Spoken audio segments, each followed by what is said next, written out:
Hello everyone, welcome back to BSLIVE. Today I'm in the mood for some painting, so let's do some 3D painting using Blender. So yeah, let's get started. When you first open Blender, you have the usual camera and lamp. You can delete it, but we can use this 3D cube to do our painting. Okay, to do painting in Blender, there are a couple of ways to do that, but the easiest is, of course, just to go to Texture Paint, and we're gonna be doing the 3D painting. You can see right away the box is becoming purple, and we cannot paint right away. It says missing texture. Okay, so the fastest to get to the painting, you actually go to the tools here and simply add a texture for the base color. You don't need to worry about specular, roughness, metallic, etc. for now, just the base color. Okay, and it will ask you, okay, what's the size, pixel size you want to use. 1024 for now is okay.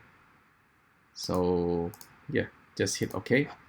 Now we have actually white canvas to work with. So as usual, you can simply pick a color. So there is actually this what do they call it, show header or show tool setting. If it's hidden, it's actually up here. There's nothing much, right, with the tools. If you are first with Blender 3D painting, you have draw, you have soften. Smear is actually quite cool. There's clone, fill, mask, annotate. You don't use annotate here, but you can. So even though there's not much, but under the tool settings you actually have more. And for now we don't actually need to worry about properties and outliner. You can actually hide it. So with this guy, what I really want to show you today is this gradient. So of course you have all these tools, foreground and background color, secondary color, but gradient is really fun. I'm gonna show it to you. So if you switch to gradient, and let's actually pick our color. Let's pick really bright color, red and blue, and you have purple. Okay, you can see that as you're painting, you don't get much of the red color because the gradient mapping is currently set to pressure. Okay, so you can change that to repeat and then have a look. Okay, there's nothing much, so maybe increase this gradient spacing, set it to 100 for example. Now we started to see something kind of like a snake or something, and now we are starting to get a little bit more fun. Try spacing of 500. So now your every stroke before it repeats, it's become this red and blue. So if you don't want it to repeat, there is one that you can use, is this clamp. So the clamp, when you start, it will start, when you start painting your strokes, it will start red until it becomes blue, and then it continues becoming blue. And so this is actually very important. Recently I've been actually using an app called HeavyPaint. This app actually is it seems like a really simple app. When you are doing your painting, you actually, for every stroke, it is actually just a kind of like a square. You will be surprised. So this is an example. So every stroke is just like a simple square lines, but there are actually, of course, other different modes. But this is very interesting. It gives this painter look. So this is by Vaughan himself. He made this, and I kind of want to have that in Blender. So you might notice for every stroke it is actually rounded brush, and it is quite soft. It's a soft brush actually. You can change that if you go to fall off and enable this guy over here. So it's changing the fall off. So now you actually have hard brush. So it's almost like pixel painting, and there's actually options to turn off anti-aliasing somewhere. We don't need to worry on that for now, but you can, if you want to have like actually like a square brush instead of rounded, you can use the texture mask. But with the texture mask, you don't simply put like a square texture. It's not gonna work. You need to at least have like an actual square. So I'm gonna show how you can do that. So let's save this pretty quickly so we don't lose our painting. So in the mood for painting. So let's actually open our 2D paint image editor, right? That's our box and the UV, don't worry about it. I'm gonna go to paint, create a new and call it square.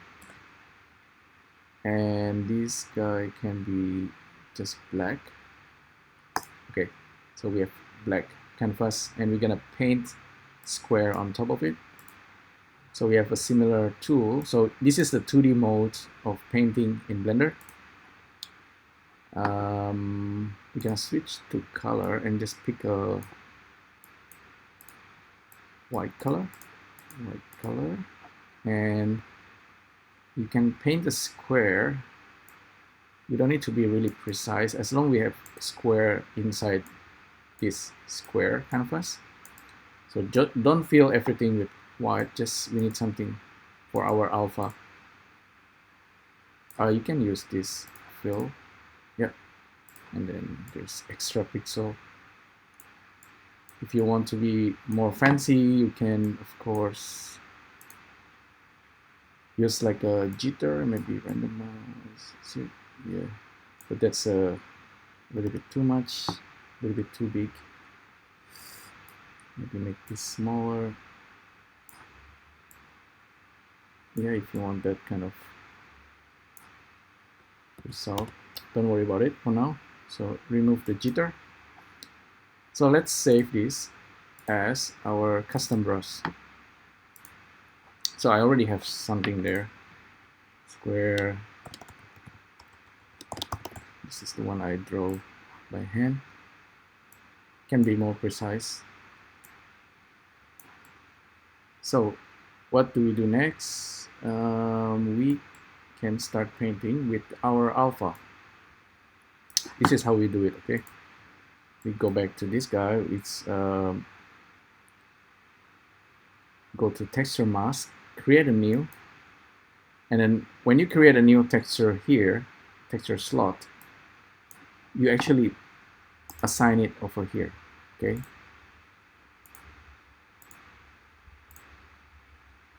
And you open the file,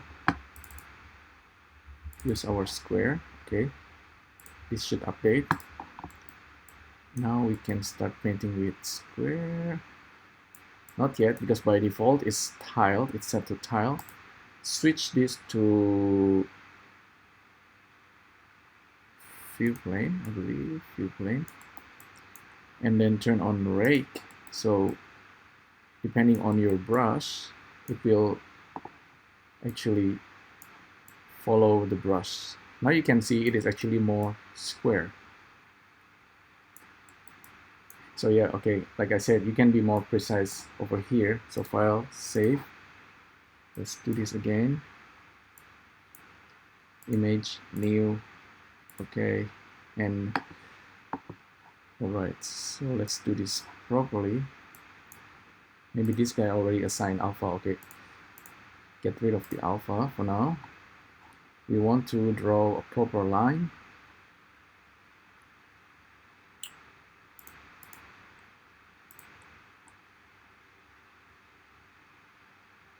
Space instead of space, let's use line, okay? And this thing, something.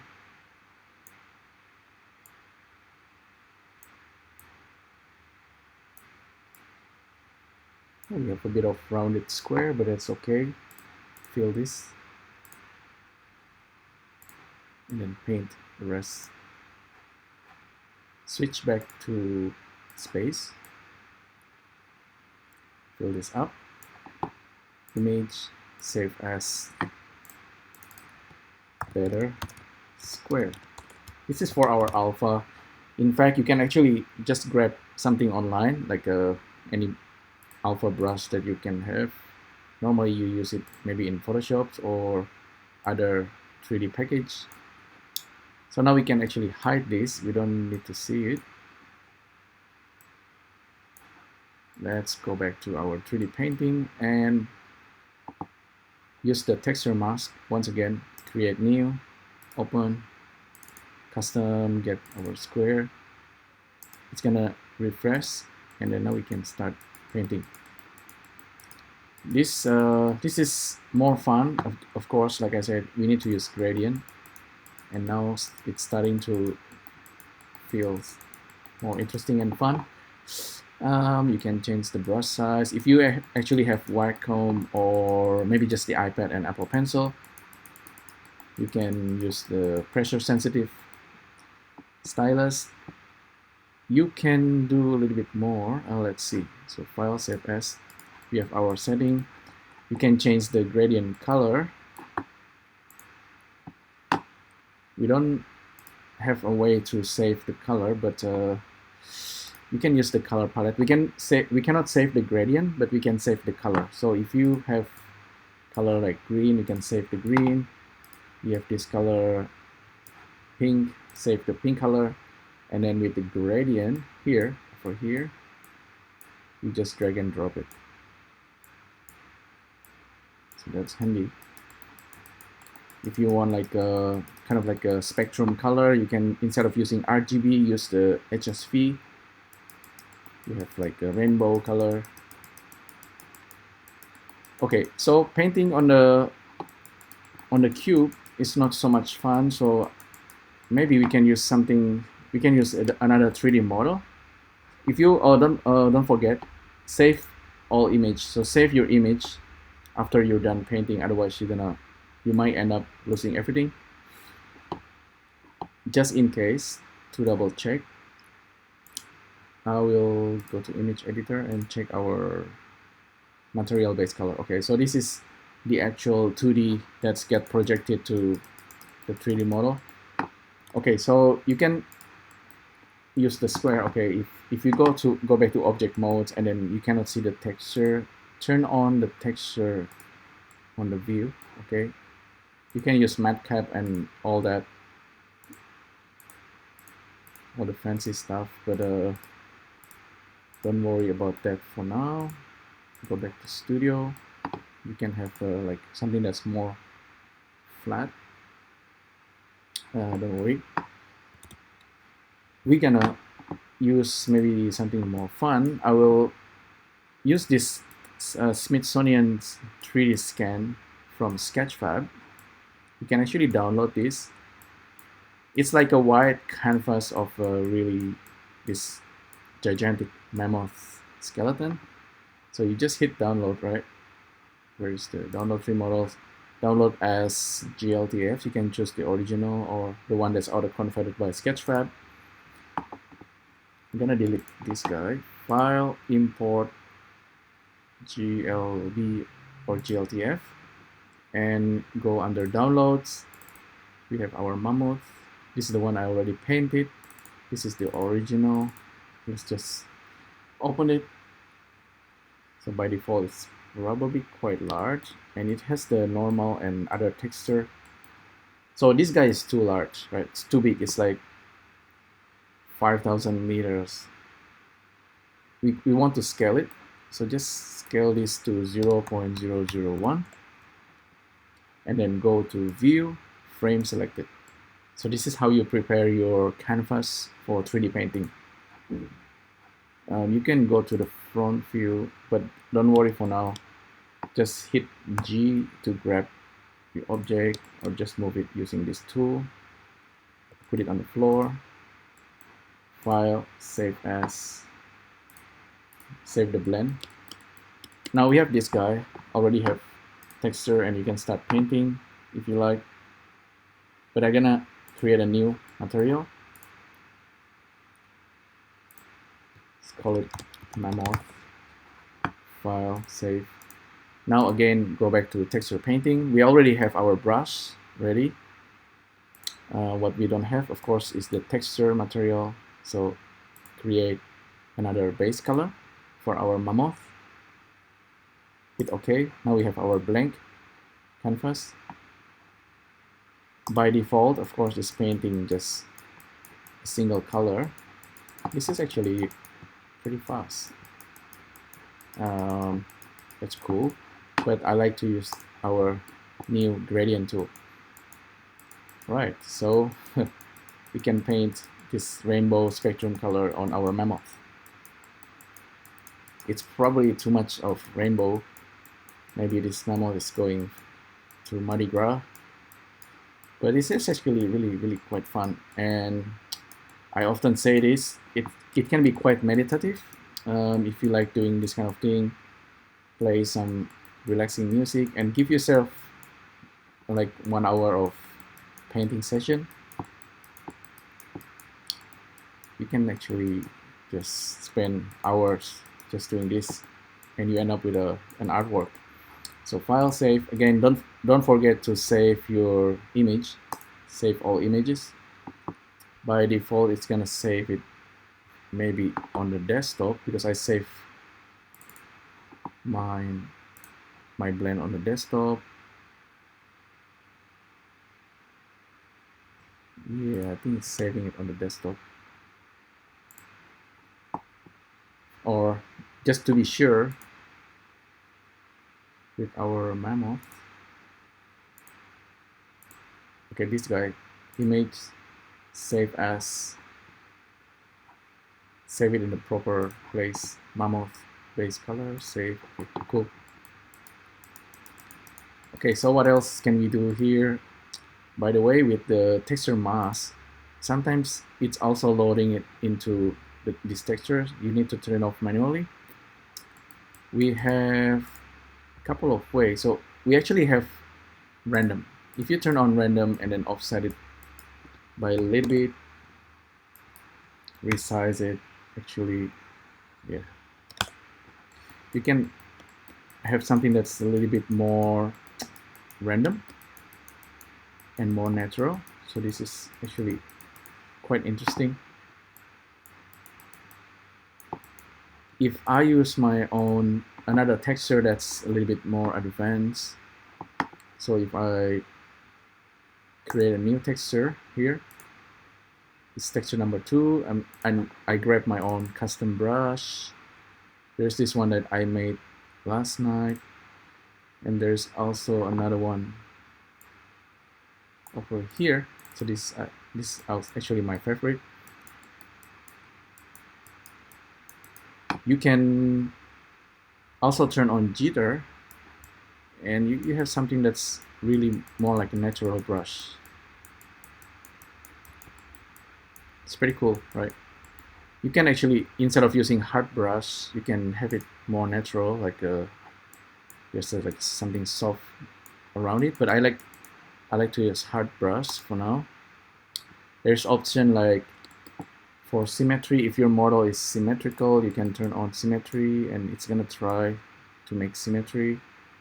If you try it with a monkey head, it's gonna be perfectly symmetrical. Blender will try as much to create symmetrical based on the topology. Apparently this Mammoth is quite symmetrical. It's pretty cool. Turn off symmetry. There are other options. Cavity mask. If you actually care about the cavity of your object, if your object have a lot of things that's hidden behind, like a eye socket or nose or something, turn on cavity. Stabilize stroke. If your computer is slow, or if you want to have stroke that's smooth, you can enable this mode. So here, just now I draw this perfect circle. Turn on turn off if you don't want it.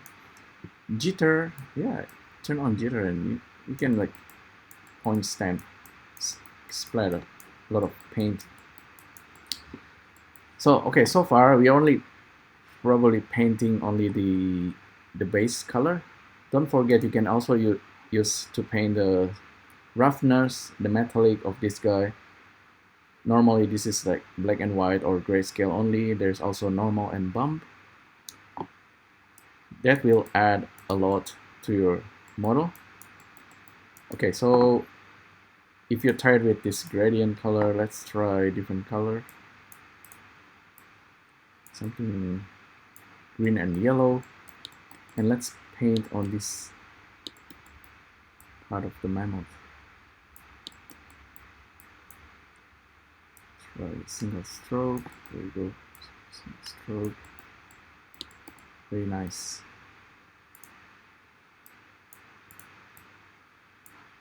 Okay, pink. Pink stroke, and this is good.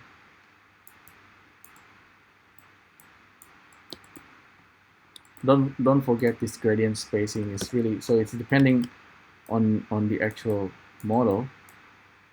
It may vary.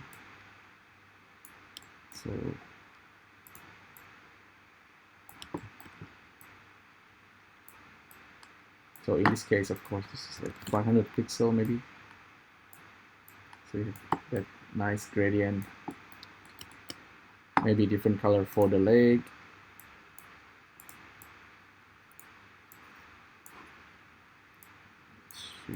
Okay. Oh well. So oh yeah, okay. I haven't painted this area.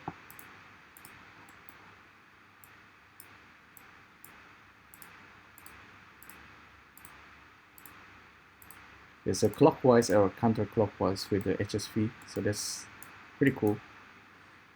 So maybe I use too much random and too much jitter. Turn it off. There you go. Again, spectrum color. Paint the back. So this is almost pretty much done. Okay, so you can see, save this. Don't forget to save. So it's pretty much done. Let's actually check this guy maybe under different lighting. Create light.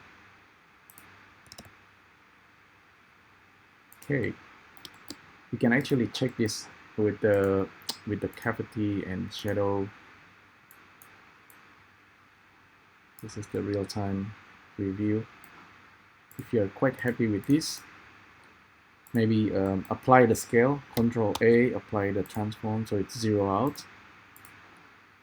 Save, file, export as GLB, okay? Because I like to see this as AR.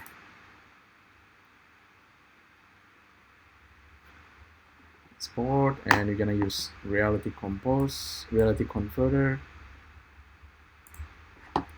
We have our GLB. You can also check it out using GLTF Viewer or Babylon GLTF Viewer online, but I want to use this Apple AR. It's going to convert our GLB for us as USD, and then it's going to export as USDZ. And it should have all the material.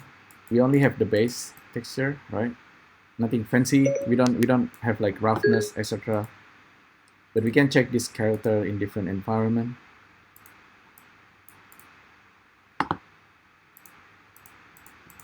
Oh, it's not loading the HDR. Interesting. This app needs an update. I think it's slightly buggy.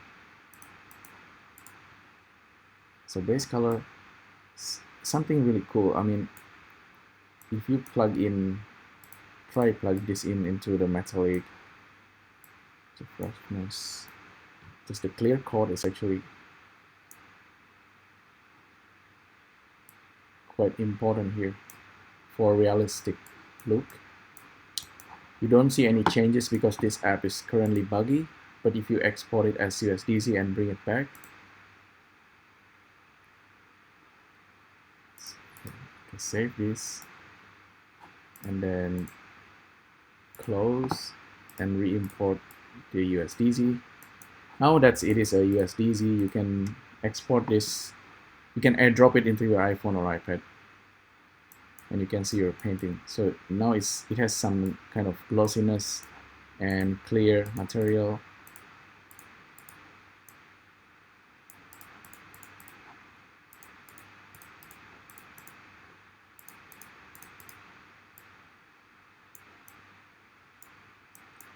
Yeah, so it's pretty much AR ready. So just now, what you did, you're actually just painting this really cool scan. Again, thanks to the Smithsonian to provide these assets and Sketchfab to host these very cool assets that you can use. If you like to do sketching, also, this is really highly recommended website to have a look the model from different angle and then try to do painting. I actually do that. Maybe I should do that in the next video. Just do like a tracing using Blender, using single pixel brush, paint from different angle, different camera lens, etc. But just now, what you did, if you follow my video tutorial, you're just do like really artful painting activity on the Mammoth. And this is how old is this? Maybe you can have a read more. This how old is this model? Collection date 1952, but this is probably like 100,000 years old. I might be wrong, but yeah, you just paint it and you just export it out as AR and you can send it to your friend. So I think that's quite incredible in itself. We travel in time and we paint our Mammoth, even though we are only painting the skeleton. But yeah, it's amazing. And you can use this for your maybe like a design or artwork ideas. Okay, so hopefully you find this interesting with our gradient brush, etc. There's a lot to learn, and I'm only showing you the basic, but hopefully you learn about this gradient brush and how to use the texture mask, how to apply it over here. There are actually so many ways you can work with the painting brush. I'm gonna show you in the next video how you can use compositing nodes to generate this texture and to randomize it further.